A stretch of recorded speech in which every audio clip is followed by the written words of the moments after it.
My name is David Choi, and I study the weather on giant planets.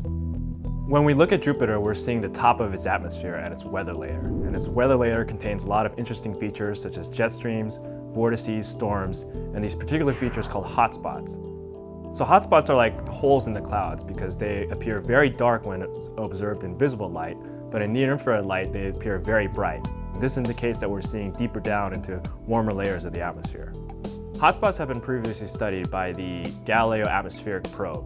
In 1995, the spacecraft released a probe that descended into Jupiter's atmosphere, specifically at a hotspot. And this probe made the first in situ measurements and the only in situ measurements of Jupiter that exist today.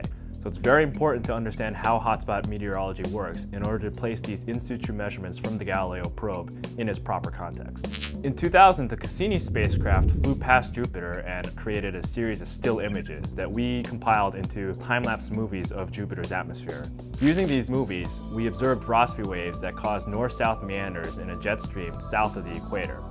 With new movies, we instead focused on hotspots.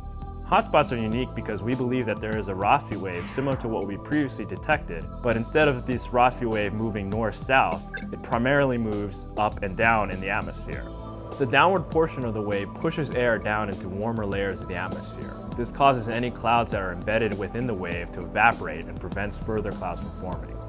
So at any given time, there are approximately 8 to 10 hotspots in Jupiter's atmosphere that are spaced roughly evenly apart from one another. We believe that each of the downward portions of this Rossby wave corresponds to the hotspots that we see on Jupiter. This new finding is exciting because it'll allow us to re-examine the Galileo probe data and allow us to better understand it and better place it in the context of Jupiter's overall global climate and atmosphere.